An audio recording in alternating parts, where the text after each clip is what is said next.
주의 임재 앞에 잠잠해 우리 찬양함으로 예배의 자리로 나가겠습니다.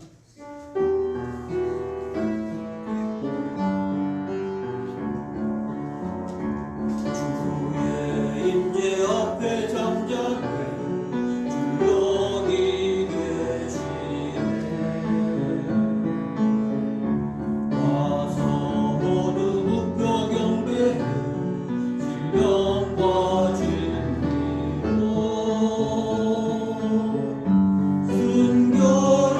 순결하신 주님 거룩한 존재는 주의 임재 앞에 잠잠해 주 여기 계시네. 주의 영광 앞에 잠잠해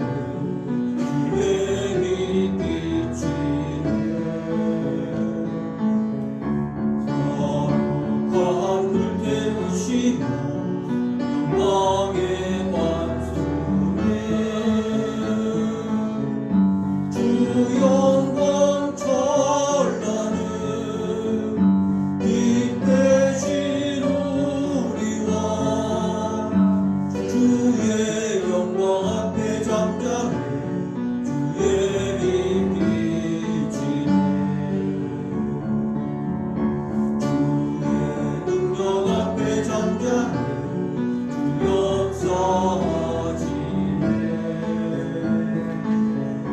죄사하고 치유하신 놀라운 주네. 주 믿는 자에게 능치 못한 없네. 주의 능력 앞에 잠잠해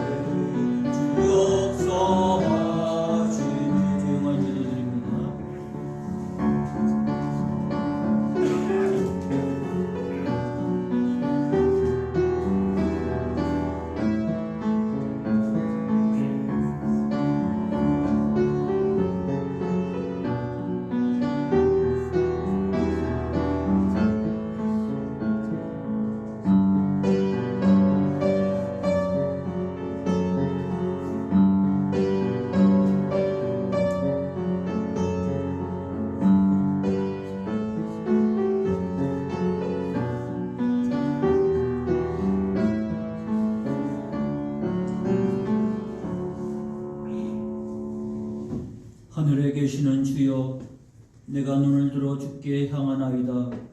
상전의 손을 바라보는 종들의 눈같이, 여주인의 손을 바라보는 여종의 눈같이 우리의 눈이 여호와 우리 하나님을 바라보며 우리에게 은혜 베풀어 주시기를 기다리나이다.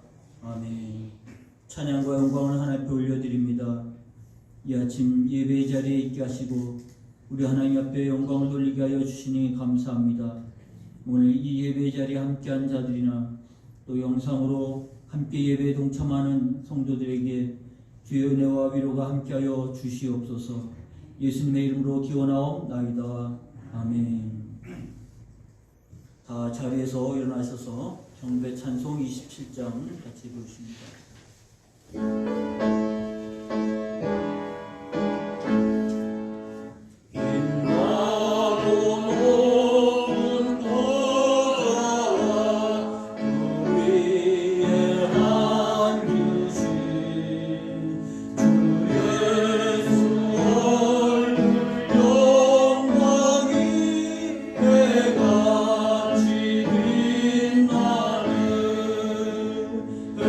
해같이 빛나네.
오늘은 예배를 좀 축소해서 이렇게 뒷을 양해하시기 바랍니다.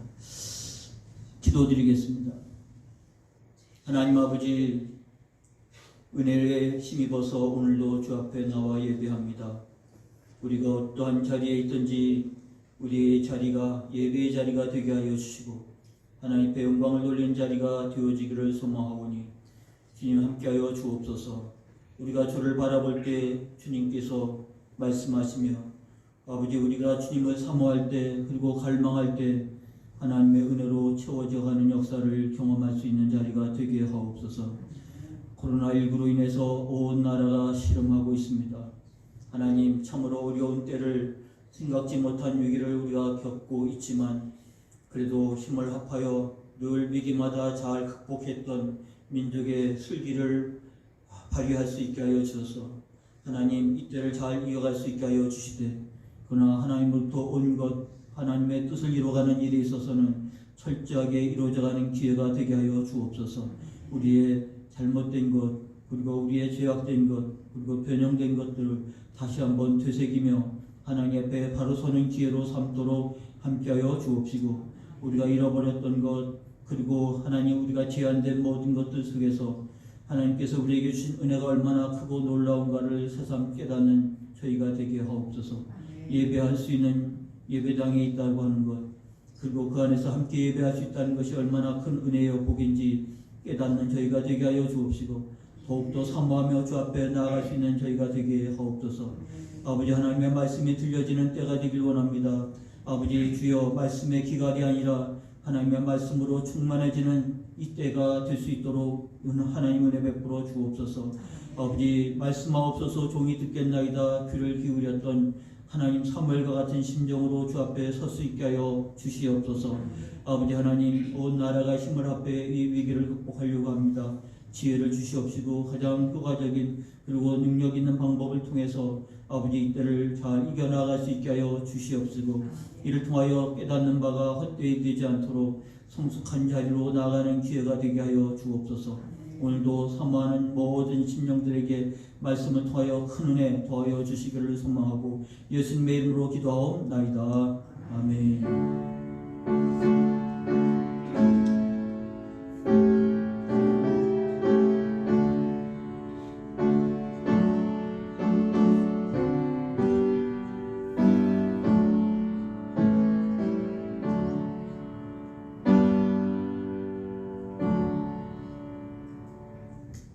성경 보십니다. 성경은 시편 30편입니다.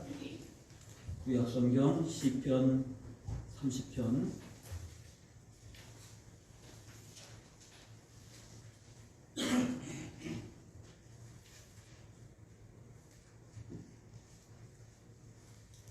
(1절부터) 봅니다.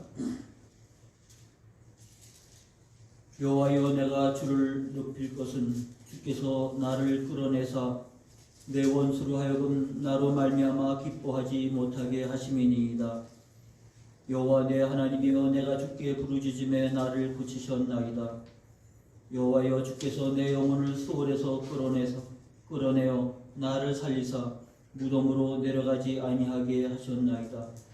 주의 성도들아, 여호와를 찬송하며 그의 거룩함을 기억하며 감사하라.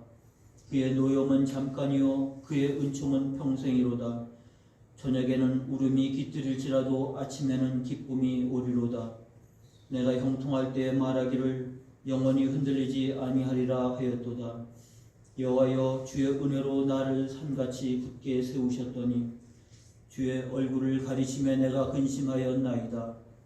여호와여, 내가 주께 부르짖고 여호와께 간구하기를 내가 무덤에 내려갈 때에 나의 피가 무슨 유익이 있으리요. 진토가 어떻게 주를 찬송하며 주의 진리를 선포하리이까. 여호와여, 들으시고 내게 은혜를 베푸소서. 여호와여, 나를 돕는 자가 되소서 하였나이다. 주께서 나의 슬픔이 변하여 내게 춤이 되게 하시며 나의 베옷을 벗기고 기쁨으로 띠띠우셨나이다. 이는 잠잠하지 아니하고 내 영광으로 주를 찬송하게 하심이니 여호와 나의 하나님이여, 내가 주께 영원히 감사하리이다. 아멘. 오늘 본문 말씀으로 위기 관리 능력 제목으로 은혜를 나누려고 합니다. 코로나19로 인해서 온 나라가 일상생활이 굉장히 불편해진 상황이 되었고, 대구와 경북은 일상생활이 거의 불가능할 정도의 상황이 진행되고 있습니다. 이와 같은 일들을 우리가 겪어보면서 생각지 않은 때의 위기가 오고 이걸 어떻게 잘 관리해서 극복하고 넘어가느냐 하는 것이 늘 우리의 생존의 문제여 중요한 과제라고 할 수 있습니다. 그래서 이 아침에 우리가 본문 시편 30편은 날마다 말씀과 함께 여러분이 한 장씩 읽어가는 성경 오늘 본문입니다.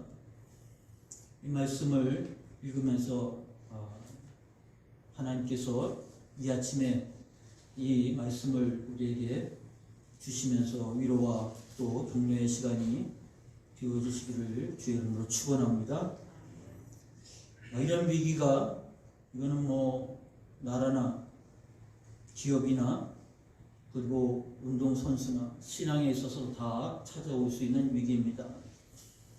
한국만큼 지난 100년 동안 격동의 세월을 보낸 나라가 있을까 싶을 정도로 많은 위기들을 겪어온 대한민국입니다.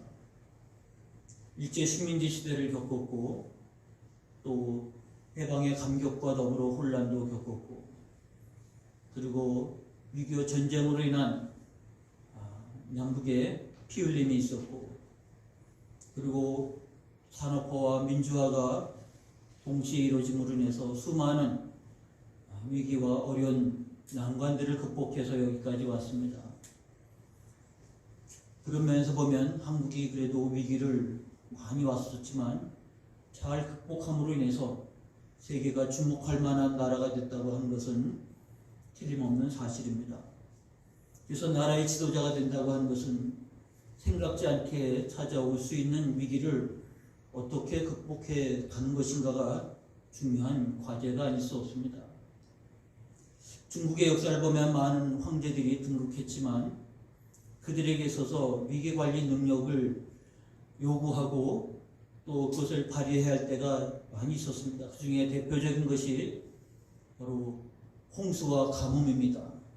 그래서 물을 어떻게 관리하느냐, 치수 사업이 나라의 국력을 좌우하는 계기가 됐고 그 위기를 관리하지 못하면 국력이 쇠퇴하고 결국은 침입을 당하고 그리고 왕조가 끝나버리는 일들을 겪게 되어버립니다. 그래서 이 위기관리 능력을 절실하게 요구하는 시대가 바로 리더, 지도자에게 요구되는 덕목이라고 할 수 있겠습니다. 그런 나라뿐만 아니라 기업도 마찬가지입니다. 우리나라가 100년 된 창업해서 100년, 지금까지 100년 계속 유지한 기업이 8개라고 합니다. 1896년 박승직 상점이라고 하는 것이 이제 124년 됐는데 우리나라에서 제일 오래된 기업이고 이게 요즘 두산이라고 하는 기업입니다. 그 이듬해 동아약품 그리고 신한은행이 창업이 돼서 123년의 역사를 가지고 있습니다. 그러니까 100년 동안 우리나라가 격동의 세월을 보낸 것만큼 기업도 생존의 과정들을 극복하면 지금까지 살아남는 거고, 그걸 극복하지 못하면 사라져 버리는 겁니다. 생각 외로 우리나라 기업의 수명이 굉장히 짧습니다. 그것은 급변하고 격동하는 것만큼 그 위기를 잘 극복하고 넘어가는 능력이 있어야 되는데, 위기를 스스로 키우는 경우가 많이 있습니다. 너무 확장을 하다가 스스로 무너져 버리는 경우도 많이 있고요. 또 이와 같이 예상할 수 없는 위기로 인해서 스스로 무너져 버릴 수밖에 없는 기업도 많이 있습니다. 그러므로 기업도 생존할 때 중요한 것은 어떻게 위기관리 능력을 가지고 극복해 가느냐라는 것입니다. 우리나라가 이제 운동, 경기에 있어서도 굉장히 세계적인 수준에 이르러서 여러 곳에 여러 종목으로 선수들이 나가 있습니다.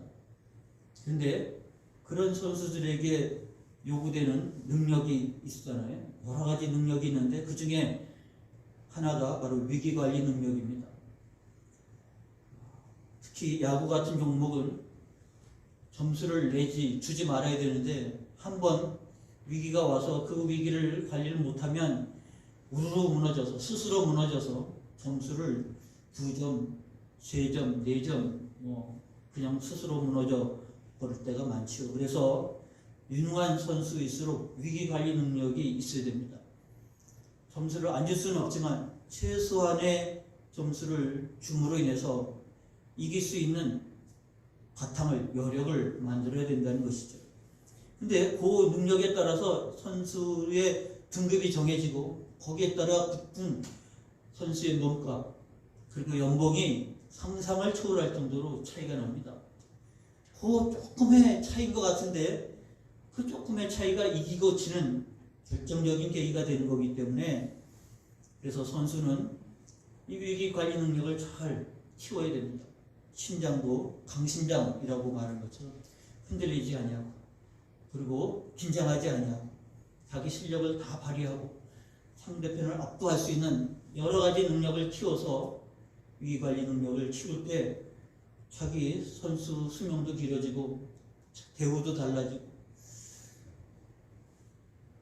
그런 면에서 보면 신앙도 마찬가지입니다. 위기관리 능력이 굉장히 요구되는데, 오늘 본문의 저자는 다윗입니다. 우리는 다윗을 성경에서 자세히 알 수 있는 사람입니다. 참으로 파란만장이라고 하는 표현이 맞을 만큼 다윗은 수많은 위기를 극복한 사람이요, 뿐만 아니라 그가 목동에서 왕이 될 때까지 과정이 순탄하지는 않았습니다. 그런데 시편을 통해서 보면 다윗의 인생이 파란만장일 뿐만 아니라 그의 신앙의 과정도 마찬가지입니다.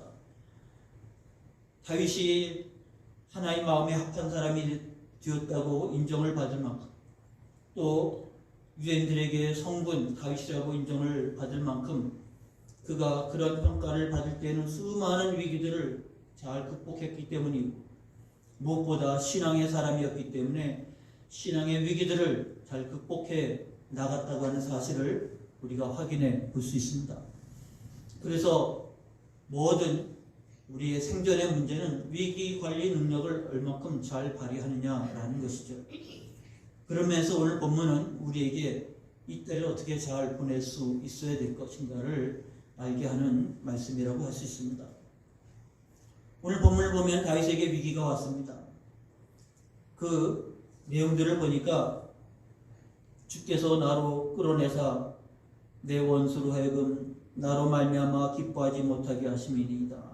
나를 끌어내사라는 표현, 끌어내사라고 하는 단어는 깊은 우물에서, 그러니까 깊은 우물에서 스스로 헤어나올 수 있는 방법이 없습니다. 그런데 그는 정말 끌어내 주시는 하나님에 의해서 말미암아 위기를 맞았고 위기를 극복해가는 내용들을 시적인 표현 속에서 우리가 살펴볼 수 있습니다.